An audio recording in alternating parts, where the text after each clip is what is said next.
Hi, I'm here to tell you a story that I hope serves as inspiration to stand up for what you believe in and to stand up for the truth.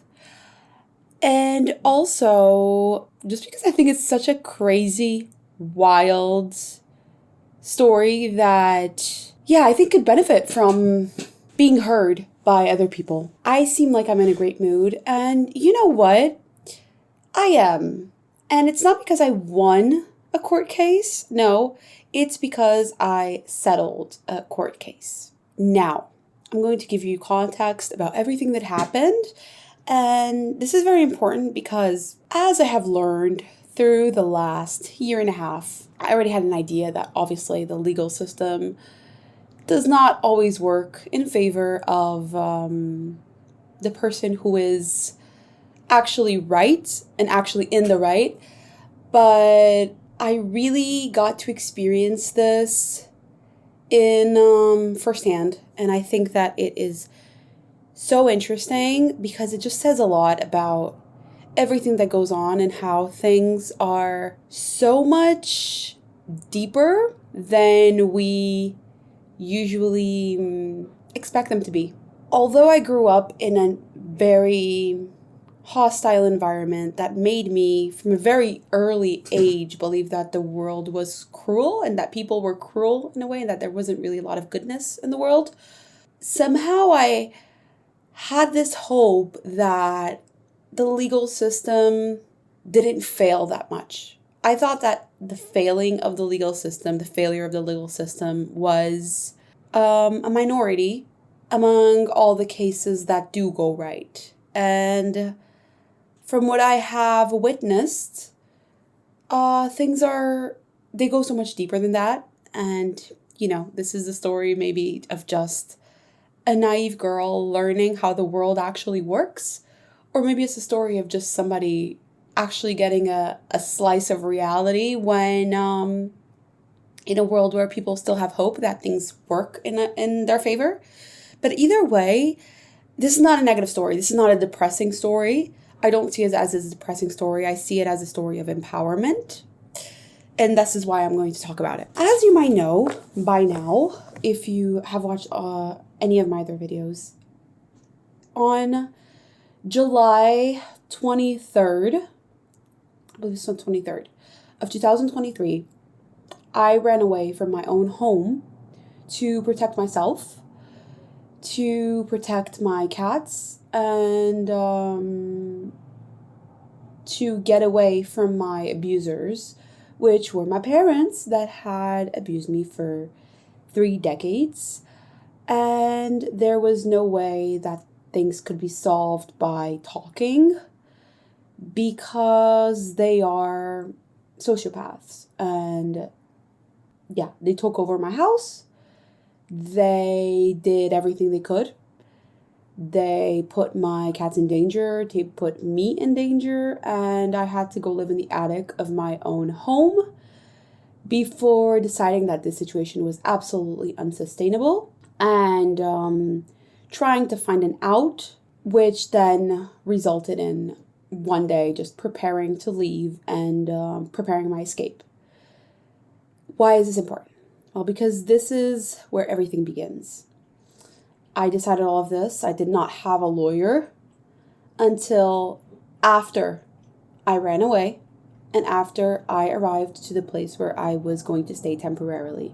So then I had to look for a lawyer because at first my idea was to leave my own home and try to come to an agreement with my abusers for them to stay in my home if so they wished, but by paying me a fee, a rent, so they could stay there without me needing to communicate with them. Because I did not want to remove the last strip of dignity that they had, in a way. Because I knew that it would be insulting to suddenly kick them out of my home and leave them without a place to go, without a certain place to go. However, after I left, they started right away a smear campaign against me, And then I remembered the time when they actually put my life at risk and almost killed me. So when all these truths starting resurfacing from my mind, my cousin that had witnessed this attempt at my life and at her life, because she was present, reminded me of the story. I thought, okay, there is no way I'm going to reach a settlement with them. They are going to get kicked out. And I did not know who to talk to at the time in terms of lawyers. I was not very well connected. I knew nobody. The country where I was based is a country that if you are not well connected and you don't know the right people, you don't have a way to protect yourself and safeguard your interests. And with that in mind, I didn't really know what to do. I knew that I had to solve the situation. I was in contact at the time with the real estate and mortgage manager of my home, of my house. He knew my parents, but for some reason I trusted that him knowing that this was a domestic violence situation, that he would help me, that he wouldn't try to blindside me. And so he had connections, so I asked him if he could recommend a lawyer to help me in this case. I tried to contact one lawyer that I knew, but he also knew my sociopath parents and he did not want to get involved with these people. So this real estate agent recommended me a lawyer.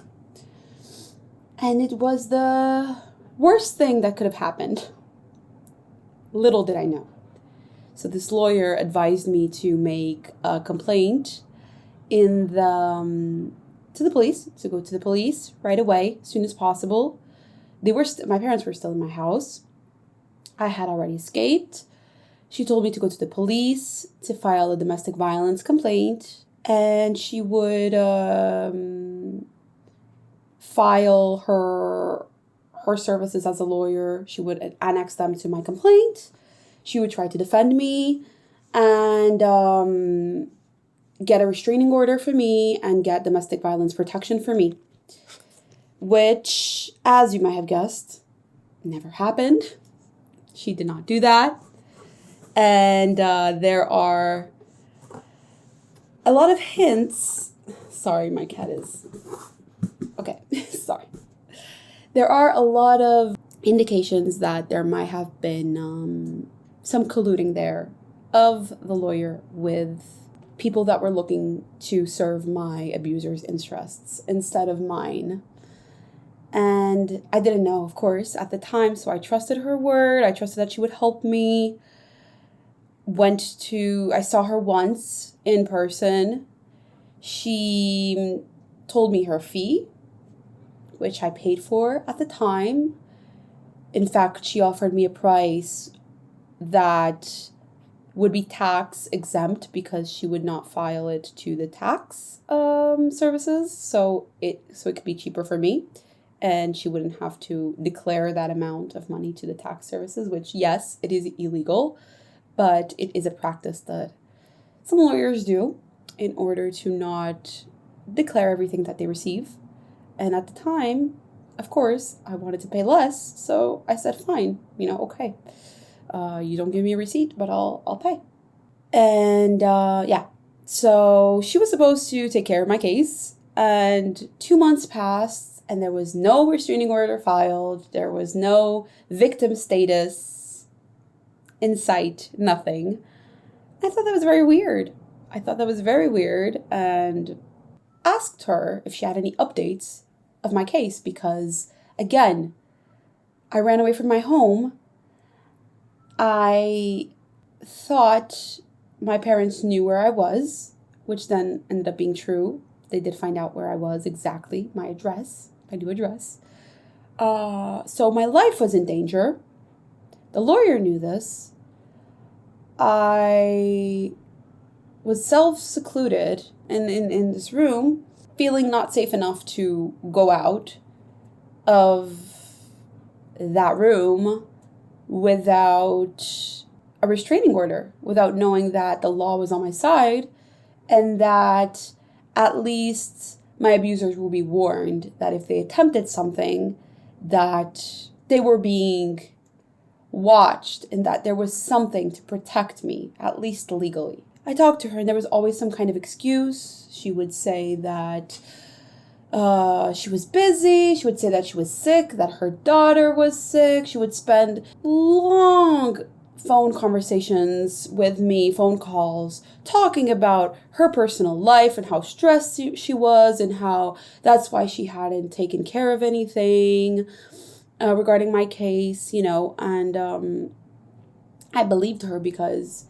you're supposed to have a relationship of trust with your lawyer, right? And naive me didn't doubt her right away.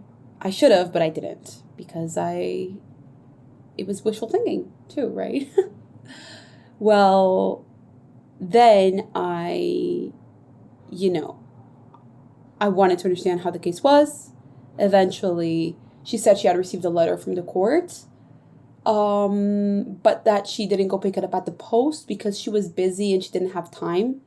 Mind you, that she had 2 weeks to go pick it up at the post before they would send the letter back to the court, and she didn't do that. And then I started wondering, well, this is kind of weird. I mean, why is she not doing her job? Why is she not doing her job? That is just a little bit weird.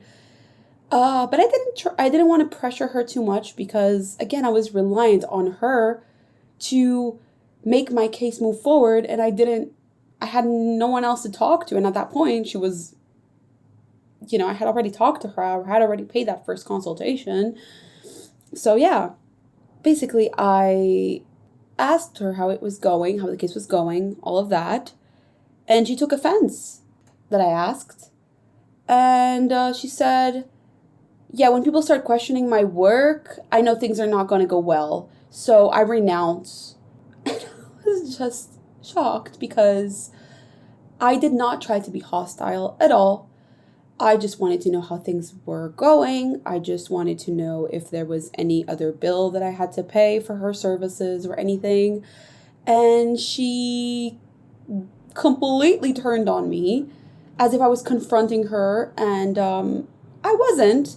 I mean, I have the screenshots of these conversations, and I was being respectful, and I was not really questioning anything. I was just, asking, as is my right as a client. And she was very hostile about it, and she decided to renounce, which, in hindsight, that is not particularly legal, because if you are a lawyer taking care of a domestic violence case, and you know that your client's life is at risk and they are not safe, you cannot simply renounce without at least making sure that they are safe. And if you really do not wish to work with them anymore, you have to find a replacement lawyer to recommend them that replacement lawyer. But you cannot just leave a person that is in this danger situation. You cannot just abandon them like that. That's not how it works legally. However, that's what she did. Because her attitude was this hostile, I was more direct and I confronted her. This was all by text message, by the way. I confronted her saying, are you by any chance in contact with anybody from the real estate agency? And she kind of twisted and turned around the question. She didn't really give me an answer. She said just, why would I be? She turned the question back to me. Why would I be in conversations with anybody from the real estate agency? Why would I be? And even if I was, if you're referring to people that I might know from there, both parties know that we are not supposed to comment on the conversations that we have privately. Well, you're still not answering me, are you? And she just said, she basically gaslit me into it. She tried to victimize herself and said, "This is why I renounced, because clearly you do not trust me. So our relationship as a lawyer client is, broken. Our relationship of trust is broken. Therefore, I am glad I decided to not represent you anymore." Okay, fine. So all of this was already pretty sketchy.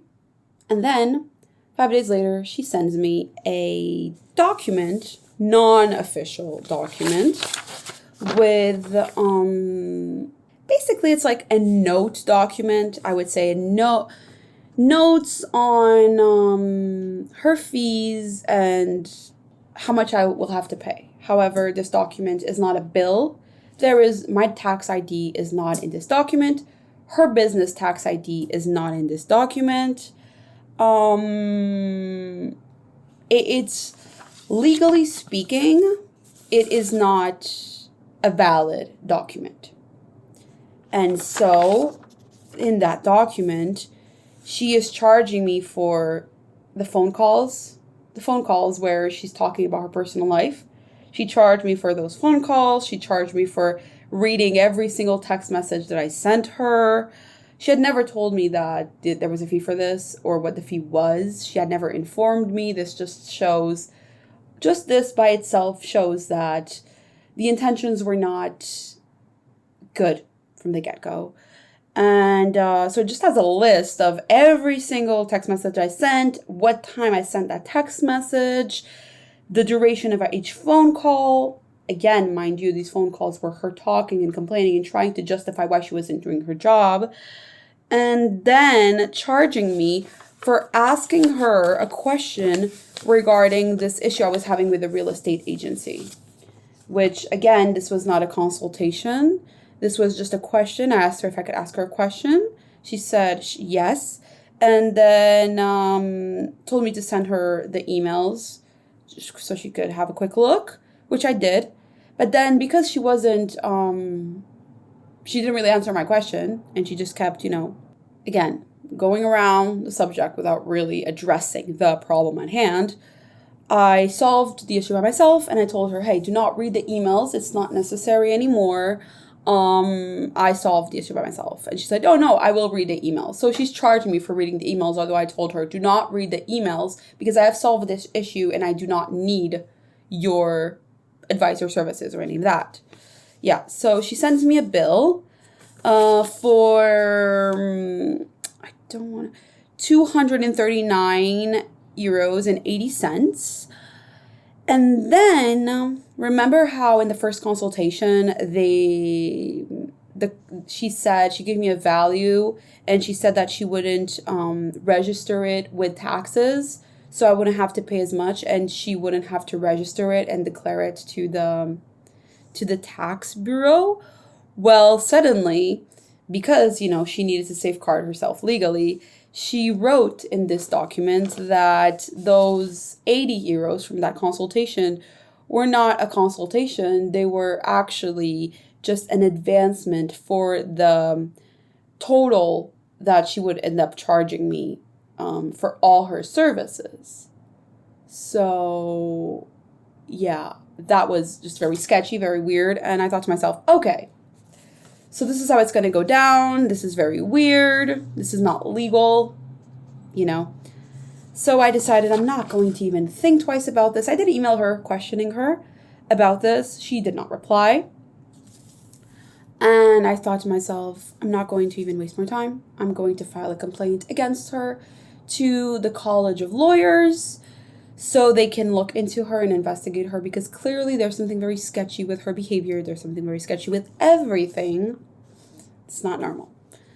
So radio silence from both parts, the College of the Lawyers, and radio silence from the actual lawyer as well.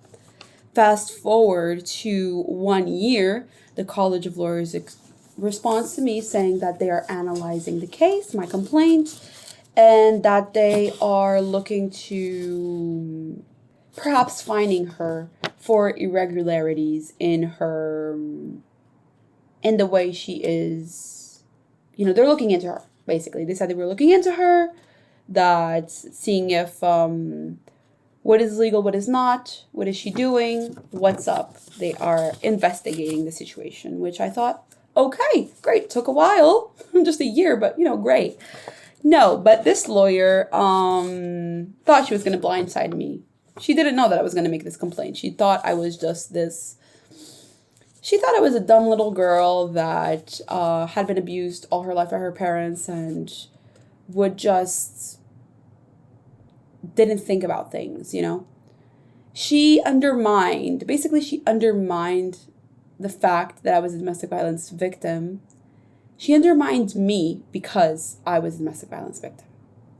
And she saw me not only as a vulnerable person, but as a person that she could just ping pong around while billing me for things that she did not do. Right? Which, like I said to my friends, she got the wrong bitch. So she did. She got the wrong bitch. And so they started looking into her, the College of Lawyers. And I thought to myself, okay, so far so good. Everything's great. No problem. When suddenly, so the College of Lawyers contacts me around, I don't want to make a mistake here with the dates, but October 2024. So mind you, this the initial complaint, all of this was in October 2023. A year later, the College of Lawyers responds to me saying that they are analyzing the case. All right, no problem. In November 2024, I receive a letter from the court, from a different court that is not connected to the College of Lawyers, saying that the lawyer in question has filed a complaint saying that I owe her money and that I did not pay that amount, so the 239 euros and 80 cents. And so now, because I did not pay, I need to pay 452 euros and 70 cents, which is the 239 euros and 80 cents plus other fees of 150 euros plus court fees of 51 euros and then 11 euros and 90 cents for late payment. When I received this, I was absolutely shocked because I could not believe it. How dare you? I complained against you because you are not, there's something not legit about what you're doing. And you tried to blindside me with a complaint saying that I did not pay your services, right? When I saw this, of course, I looked to see where can I say that, no, I don't owe anything? How can I explain this? How can I explain to this court that actually the College of Lawyers is looking into her? How can I explain everything, I thought it was weird even that if the College of Lawyers is looking into her and opened this entire investigation looking into her, how does this court not know about this, And so I sent a letter to this court, explaining that I do not think I owe any money to this person because this person is even being investigated by the court of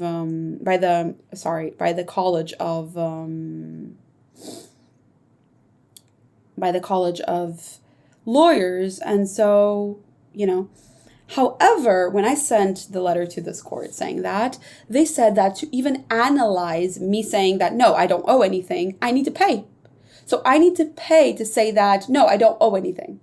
I was like, okay, how much do I have to pay? You have to pay 102 euros. And I said, wait a minute, I need to pay to say that I don't owe anything? And for you to analyze the facts that I'm telling you? I said, yes. I'm not in a financial situation to just be, slapping money around like this. So, it was kind of a punch in the gut, but I said, okay, whatever, I'll just pay. I'll pay that money. And let's see. So I paid. They said that they need to file a hearing, and eventually, possibly, this hearing will turn into a trial on the same day of the hearing. And I said, fine. I mean, they weren't waiting for me to say yes or no. They scheduled it. They scheduled the date. I need to be there at that date. Fine. So fast forward to today, March 13th. of 2025. So the hearing was today. I prepared everything. I gathered all the evidence. This is my evidence pile. So I gathered all this evidence here, which doesn't seem like a lot, but there's like a lot of screenshots, a lot of things, you know. I started studying the laws to try to figure out how to defend myself, to try to figure out what I would say, all of that, you know. Because I tried to talk to a lawyer and another lawyer, and he said, you know, I could represent you in court, but this is going to cost you over 1,000 euros. So, you know, just represent yourself. And I said, yeah, I mean, even if I wanted to be for you to represent me, I cannot afford it. So I don't have a choice but to represent myself. So I had to learn the laws, and I wrote all the notes and all the laws and dug into her and into all this situation, gathered all the evidence, and went to the hearing today. So this is where things get really interesting, okay? So I went to the hearing, and, you know, I was very, very anxious because I'm an introvert, okay? I have a YouTube channel and all that. People think that because we have us people that have YouTube channels, we might not be introverts. We're probably very social because we like to talk, but I'm talking to a camera, okay? I'm not talking to a bunch of people. There's a difference, okay? I'm an introvert. I like to be in my little corner, doing my little things, living my little life, being with my little cats, and I get very anxious in social situations. I have social anxiety, and yeah, I'm quite socially awkward, so, you know, pressure was on. I did not sleep tonight, okay? I was very, very anxious, but I thought to myself, I'm going to stand up for what I believe in because I'm not going to get walked over. This is no longer a matter of wanting to win a case or not. This is a matter of principle. It's a matter of justice. And it's a matter of this lawyer needs to learn her lesson, because if she tried to blindside me with all of this, what is she doing with other clients and with other people that perhaps do not know how to defend themselves and don't have the ability to defend themselves? Because, you know, a lot of people, they don't have access to understanding the law. They don't have access to just any of the things, at least, you know, the literacy, the digital literacy to dig into these things more deeply. So I thought to myself, you know, I'm going to do this for me, but mostly also it's a matter of, at this point, it's a matter of principle. It's a matter of not going to let her win this. There's no way I'm going to let her win this because this is not fair. And, you know, part of me still has this wishful thinking that maybe there is justice, and maybe things can work in the favor of the person that is right. But that's really not the case, mostly. However, I do believe that we have to stand up for what we believe in, always. So that's what I did. Sat down at the court. Right away, it was, well, before I even got into the room, I arrived pretty early. It was scheduled for 9 a.m. I arrived at 8:30. The court only opens at 9, so we had to wait outside. I had to wait outside. When I say we, so the court was closed. So they would only open at 9 sharp. So I had to wait outside. It was very, very cold. They just leave us to wait outside. Us, everybody that has any kind of hearing at 9, they just leave us to wait outside like we're some kind of cattle, which just by itself just shows how the little disregard they have for people, right? Because it's cold, it's winter. They tell us to wait outside, while the lawyers and everybody can just go in and wait inside, which, you know, is like odd that you would treat taxpayers like this, but, you know, again, should not be surprised at all. Yeah, so anyway, 9 a.m. came, I went in, you know, showed my ID, all of this, went to the floor where the hearing would go, and waited. Sat down, waited. 9 a.m., 9:05, 9:10, 9:15, 9:20, 9:25, 9:30. The lawyer was not there. The clerk comes and says that he's just waiting for the lawyer to arrive. I'm sorry for the lighting here. He's just waiting for the lawyer to arrive. So she was running late. She's running late in a hearing. Just this is insane to me because we were waiting for her, right? She's the plaintiff. We're waiting for her, right? She's late. At this point, she is 30 minutes late. If I was 30 minutes late, would they go on without me and just say that I lost the case and that I need to pay everything? That's a good question, huh? Good question. Guess I'll never know because I would never try to arrive late to something like this. But of course, she's a lawyer. She knows the twists and turns. She's buddies with everybody in the building. So, just this is a relationship of inequality. Let's not even go into that part, all right? Suddenly she arrives. He can see it in the computer that she has entered the building. So the clerk had to go look for her in the building. He goes look for her. They take a while to come back, but I can hear them coming up the stairs and they're just talking and you can just hear a lot of laughter and a lot of talking. And that for me already looked pretty unprofessional because it's like, this is a serious matter. We're talking about, it's a court case. It's a court hearing. Why are you having loud conversations and laughing like it's a bar meetup? I don't understand. I do not understand, but okay, whatever. When suddenly I see from the corner of my eye her coming in, but she's not alone. She is bringing a lawyer with her and 3 more lawyers, which were witnesses. And I'm like, I brought one witness. That witnessed the phone calls where she's talking about her personal life. But that was it. I did not bring a lawyer. I did not bring my minions with me. I don't have minions to bring with me, but I didn't bring my minions with me. Didn't bring any minions. I didn't bring my cats with me to support me or anything. So, what is going on? She does not apologize for being late. I tried to not even look at her, to be honest, because, I know it would emotionally impact me. And I wanted to be as serious and put together as I could. So, yeah. They don't apologize. Neither her nor her lawyer apologize for being late. They just walk into the room without even getting called. So they really think they own this place. You know why? Because, they're all buddies and maybe she does own this place. In a way. She feels entitled to walk into the room without being called. Then she goes back out, talking to her 3 friend lawyers that were also the witnesses. I don't know witnesses of what. I know that they're friend lawyers because, I saw how they were dressed and then I received a document saying who was there. And I thought to myself, okay, so this is how it's going to go. They're trying to intimidate me.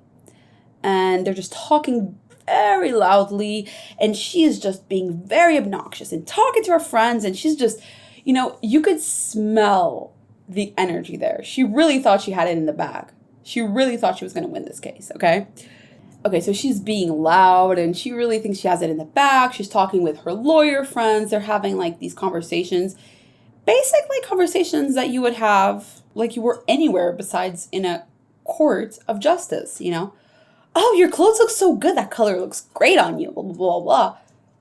And I'm just thinking to myself, no, seriously.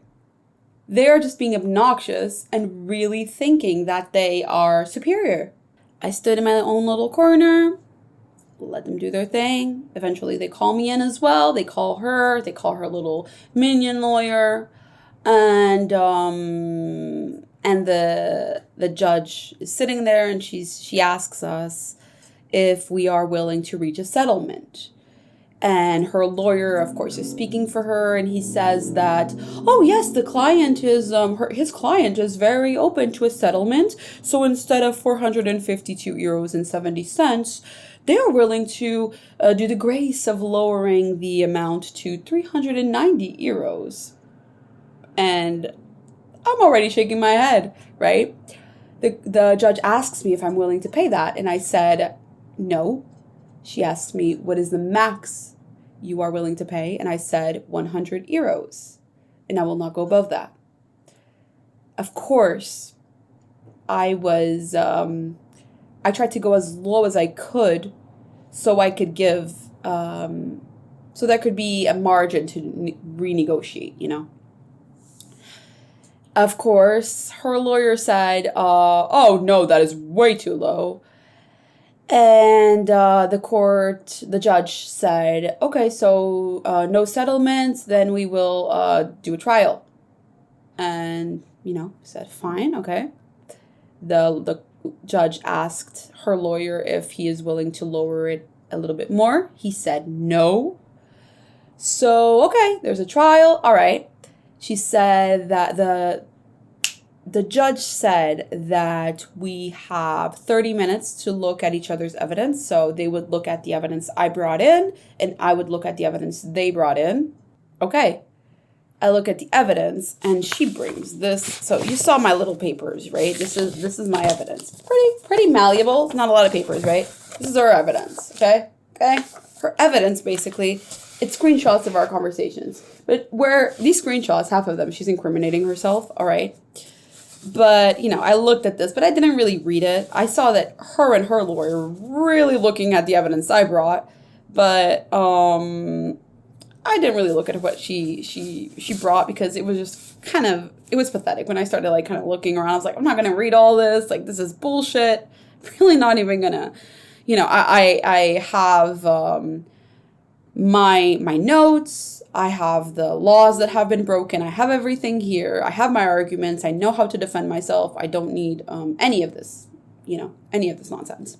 So I knew that looking at these documents would just make me more anxious. It would get me out of my game. So I didn't need to look at, basically, because these things, I had already looked at them. I had reread our conversations. So there was nothing really new there. And she clearly was not prepared to defend herself with the things I had on her, right? Which were a lot. Okay. They were a lot of things. Okay. So I had everything here. And, I was confident. So I thought to myself, I don't want to, probably not going to settle, because they're not going to go lower than what they went. But that's okay because I can leverage with something here, which is, I will say that I'll go up to 150 euros.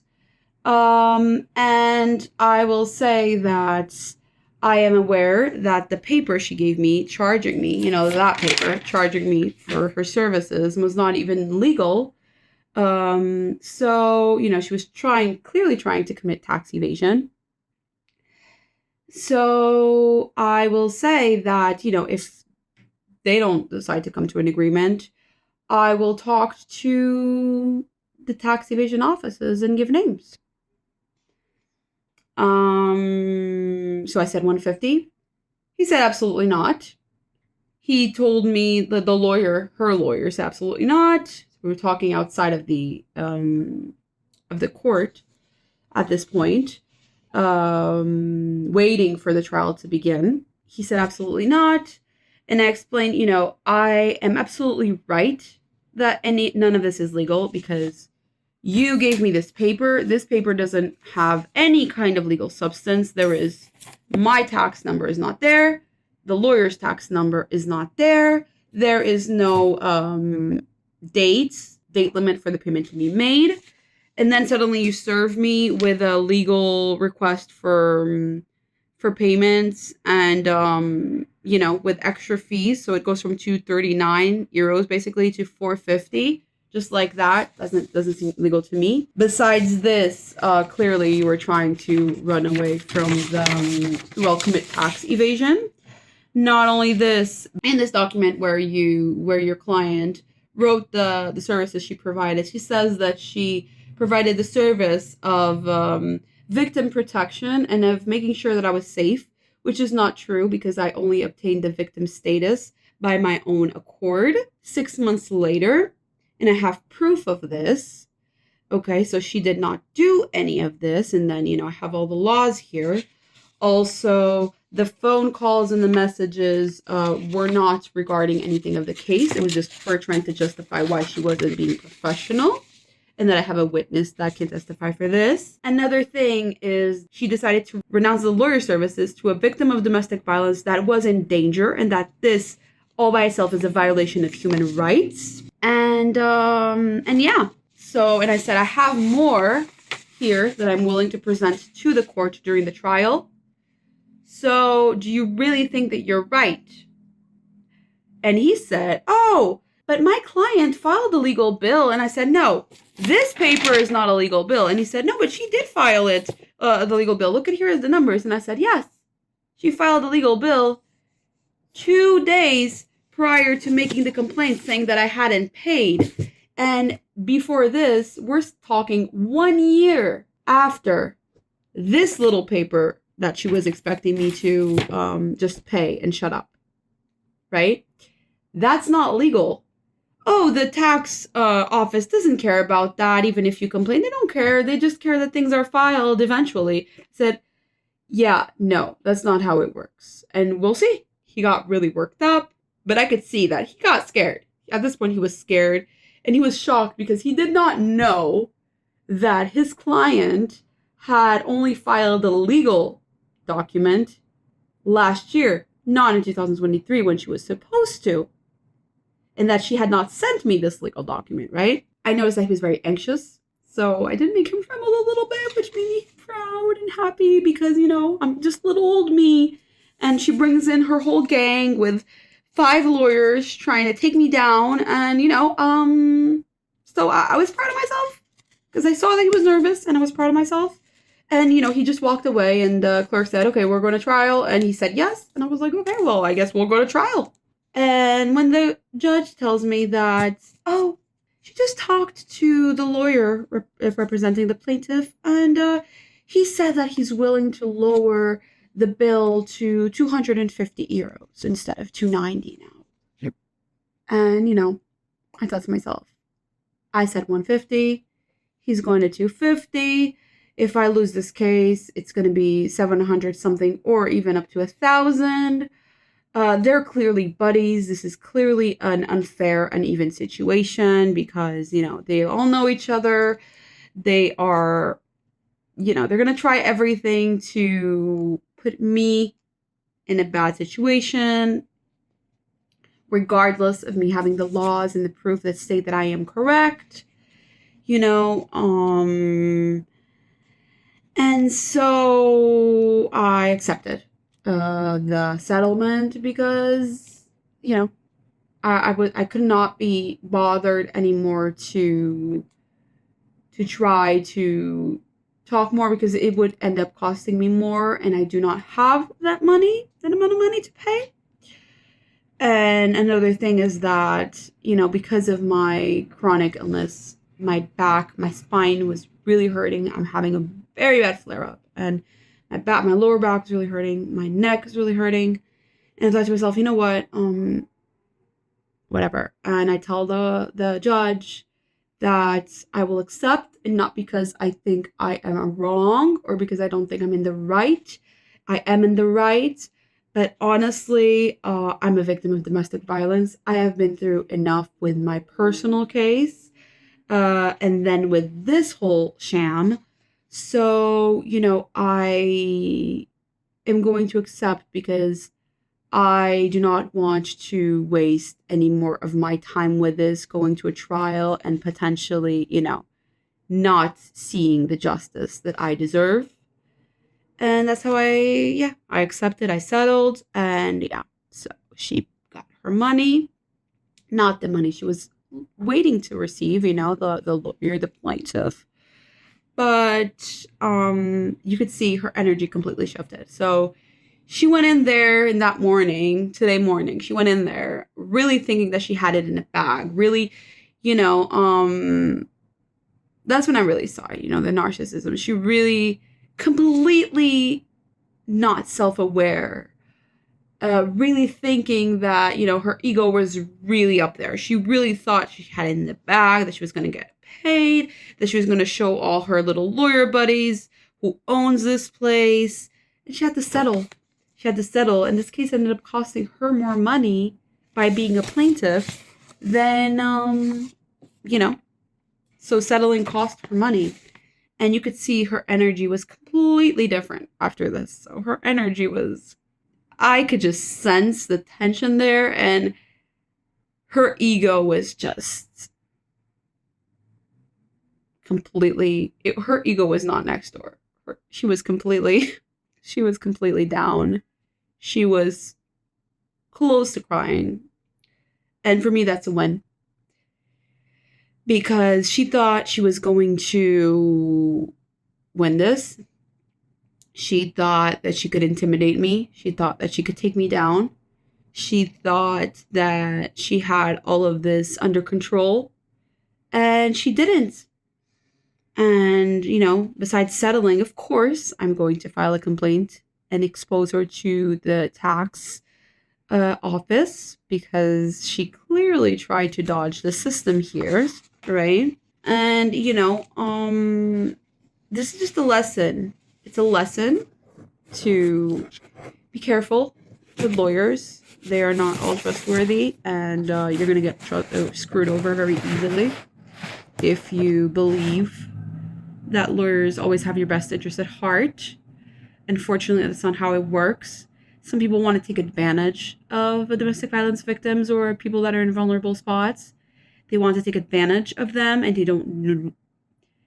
their intention is not to protect the person. It is to try to get the most out of the situation while doing the least work. And, this is a clear example of narcissist behavior, because she renounced the case and she acted very impulsively when confronted about the work she was doing, because she probably never gets confronted about the work she was doing, and her ego could not take it. And it led to this. And for her, because she knows all these people, and she had to settle, it's a bad look for her.